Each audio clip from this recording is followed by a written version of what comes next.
I'm Desi Serna of GuitarMusicTheory.com, author of Fretboard Theory. In this free guitar lesson, I'm going to show you how to play in the style of the song Domino by Van Morrison. We're going to take a look at the intro and some of the basic chords and also the horn riff. This song is actually a great example of using some chord shapes drawn from the cage system that I teach. It also has some chords with some added chord tones, and it's got this great major pentatonic riff. So this lesson is suitable for intermediate level players on up who are already familiar with bar chords and scale patterns and the necessary guitar techniques. You can follow along with free guitar tab. Just click on the link in the video description, or you can just point your browser to guitarmusictheory.com/domino. All right, so make sure you have the free tab in front of you. I've got mine in front of me here, and I'll be referring to it throughout this lesson. So the first thing I want to point out is just the basic chord changes. With the intro here that sounds like this.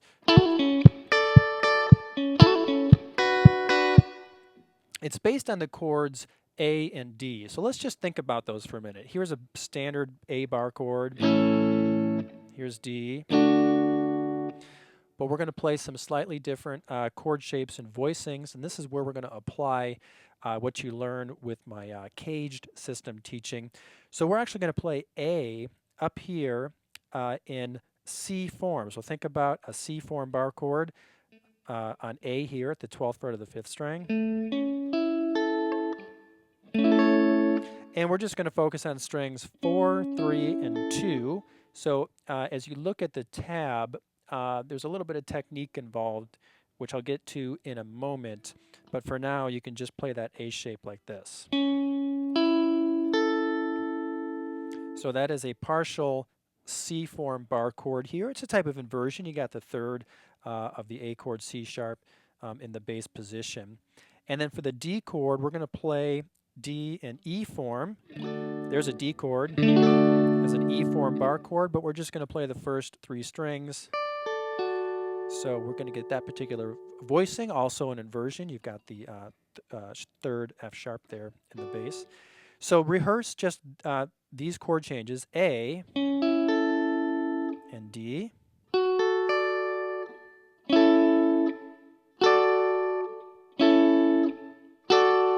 So already, this is a great example of using some different types of chord fragments. That's why I referenced this song in my caged instruction. All right, we're going to add a little bit of technique here now. So let's take a look at that tab and play it as written. When you play this A chord, you're actually going to start by playing the notes on strings 3 and 2. And on the 3rd string, you're going to hammer into the 11th fret from the 9th fret while playing these strings. So it's a double stop. You hammer on, and then you pull right back off, and then you play the 11th fret of the 4th string, completing this particular chord shape. So it's,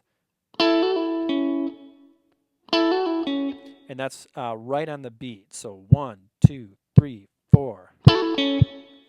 In fact, it's kind of a ghost note there because you immediately hammer into it. So that first note there doesn't really have any value. You immediately go to the hammer-on.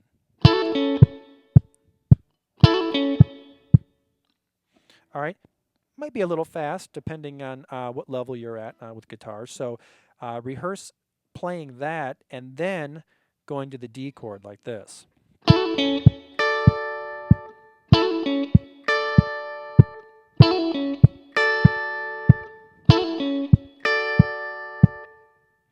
Okay. All right, I'm going to skip some things in the tab. I'm going to show you this step by step just to make it easy. Okay, so we've got this A here with a little bit of a hammer-on. You're introducing the 6th, by the way, there. So not only is it giving it a little technical flair with that little articulation there, but it's adding some added chord tones as well. You could think of that as an A6 type sound. then you go to D. Then you come back. Now the second time you go to D, we're going to use a different form of it. So take a look at the first measure. Take a look at the second measure. We're going to play the D6. Let's go back down to D in this position. There's D. Here's a standard A form bar chord. And you know, when you play this bar chord, technically you're supposed to have the 5th fret of the first string in there as well.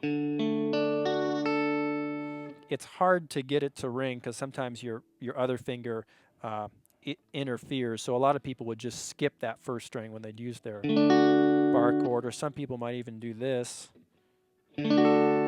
if it was critical to get that note in there. And then you might be able to actually use your ring finger and keep it out of the way. I can do it sometimes, but not always. But one thing you usually don't want to do is hold down the first string with your ring finger with this type of bar chord, because technically that introduces an added chord tone, and if you need a standard major chord shape, that sound may not be appropriate. However, sometimes it is used, and this is a good example. When you add this note to this chord, it's a 6th interval, so you get what's called a D6. You got a root 3rd and 5th and a 6th in there. Think about counting from D, 1, 2, 3, 4, 5, 6. Right? That's B there. So that's a D6. And we're actually just going to play the first 3 strings like that. So you play A, D, A, D, but you're going to use D6 here in this position. And then when you put that articulation in there, it looks like this.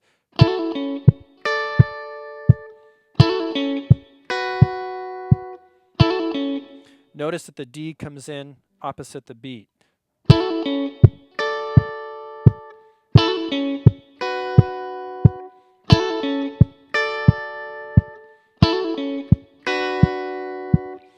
I've got a PRS DC-3 guitar here with single coils, and I'm in the position where I'm using the bridge in the middle. This creates that really well-known quacky strat tone. So if you're interested in, and then I'm just playing through a clean Fender amp with some reverb there. So that's how I'm getting my tone. Okay, let's add a few more parts to complete this. So let's take a look at the tab again. So we've got that hammer-on pull-off on A. And then you go to the D, and it comes in on the upbeat. And if you notice in the tab, I have some scratches there. Let me play this for you up to tempo, and I'm kind of fall into the groove. And when I do, these scratches kind of naturally fall into place, and you hear something similar done in the actual recording. So I want to show you how to do this. So here it is.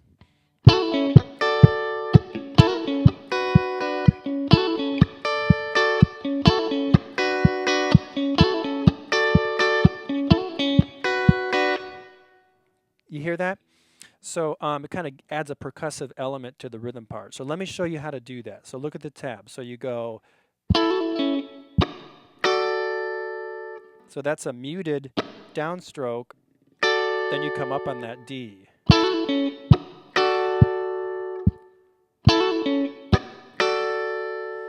And you actually come up on that D twice. You skip it on the next beat, but it comes up. But you come up on it on the next upbeat. So it's.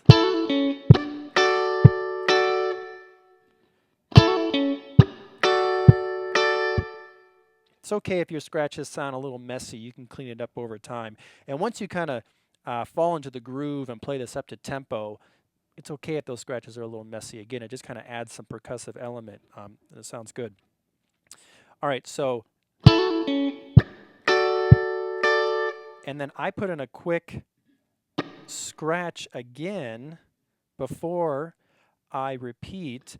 And when I repeat, I have a little bit of a pickup note. So at the end of measure 1, I play the 3rd of A, C sharp here, before I begin that hammer-on.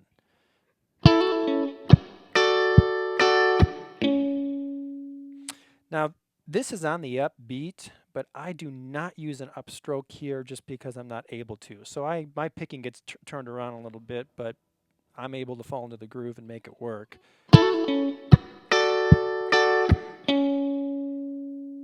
And then I repeat.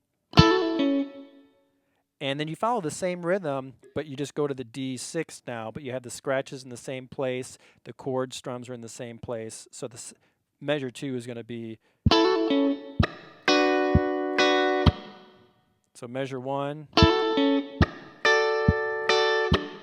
measure 2. You want to try playing along with me? Let me tap my foot and we'll do it together. Ready? 1, 2, 3, just that much.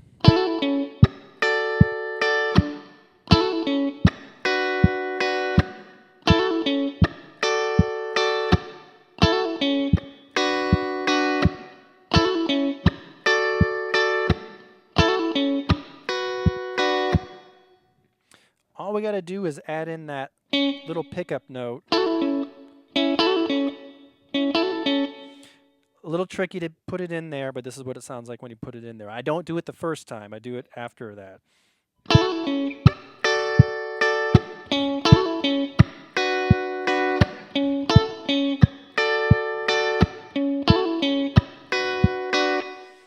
Let me speed this up a little bit, and let me stop hitting my little tapper there just because it's kind of messing me up. Ready? 1, 2, 3, 4.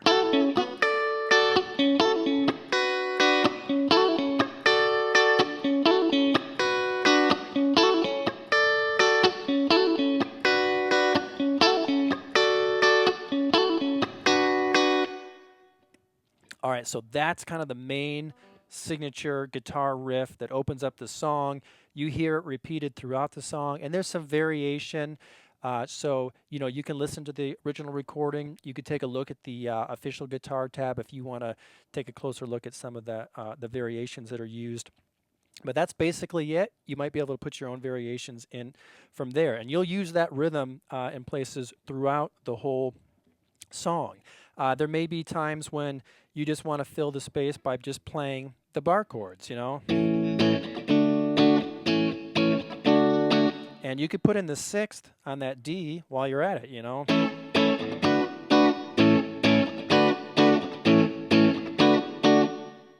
So whatever sounds good to you, listen to the song, and you'll hear some different variations. Let's take a look now at my tab measure 3. This is what I call the chorus or the refrain. This is where they sing, you know, domino, and you have these chord changes: B minor to E, and you can hold down the first string with your ring finger here. That would make an E6, and it sounds like this.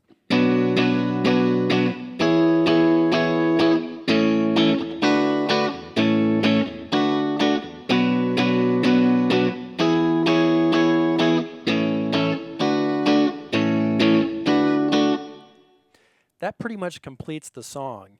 You can play through most of the song just with that first part that I showed you, and then these chords, and you can put in your own variation or maybe some added strumming, you know.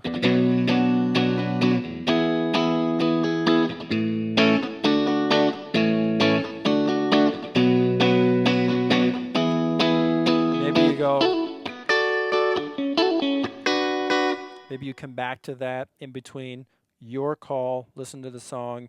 I don't hear any definite patterns that repeat. The guitar player kind of seemed to improvise throughout the song.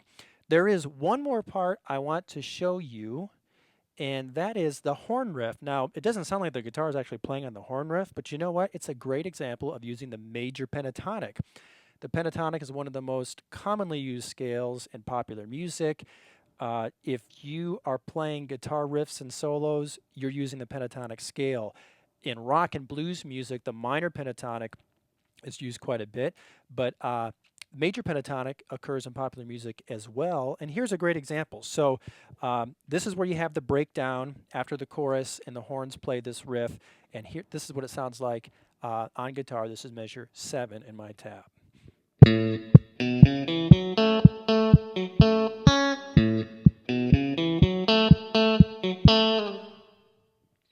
So we're in the key of A, and we're using A major pentatonic. If I get into teaching scales, pentatonic scales, major, minor modes, everything all over the neck, all the patterns. I've got full-blown guitar theory courses that teach all of that. So I'm not going to get into those details now. I'm assuming that you already know it. If you don't, well, you'll learn a little bit about it here. And if you want to get more serious about it, you can go to my website to learn more. So A major pentatonic, pattern 1 is what I call this. It fits in between frets 2 and 5. It looks like this.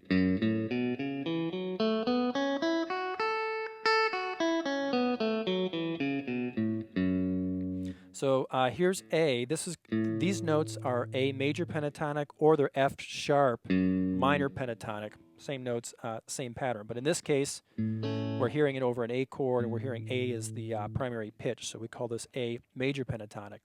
In the riff, climbs up the scale. And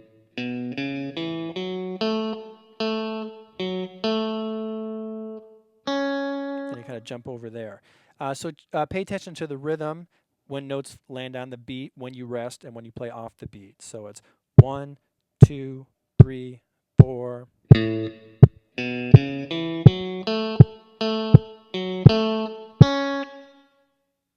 Just like that. Here it is again.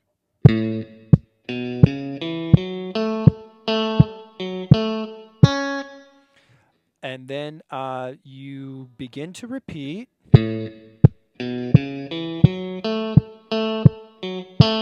But you just take it that far. You end there, and you can slide it off. The horns kind of do a slide or a gliss or whatever they call it. So altogether, it's.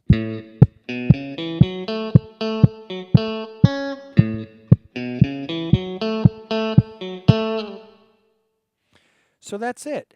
And, you know, if you are familiar with the pentatonic patterns, not only is this a great, example of using it, and if you're playing in a band, you don't have a horn section, then, the guitars and the basses together can play that riff and to perform that particular section. You could also use this as a great exercise and move it around the fretboard and try playing it in different patterns. So, for example, here's the same notes and the same riff, moved to a different position, played in what I teach as pentatonic pattern 2.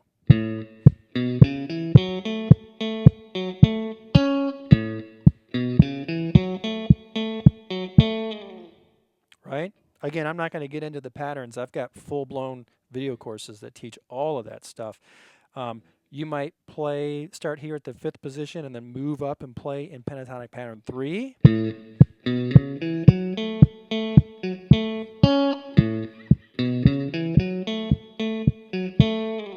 Or maybe.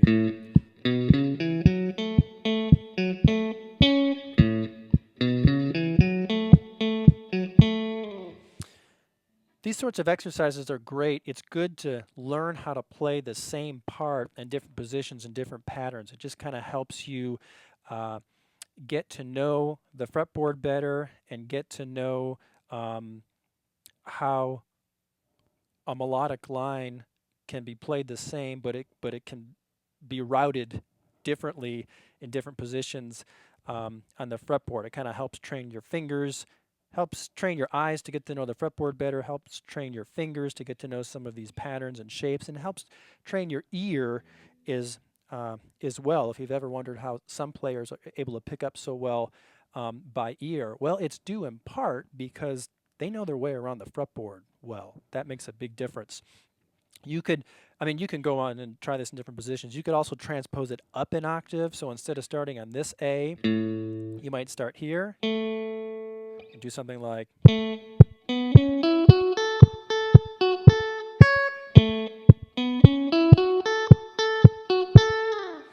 So this actually, I'm starting here at the 7th fret, and then I'm moving into what would be, pentatonic pattern 4 there, A major pentatonic pattern 4. Revolving around A and C form there, which is where we started the song, right?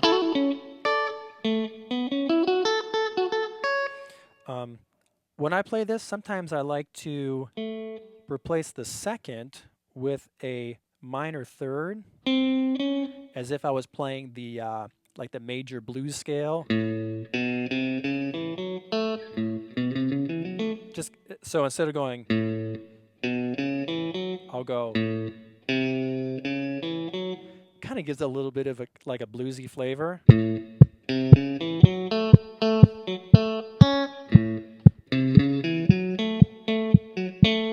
Or in the next octave.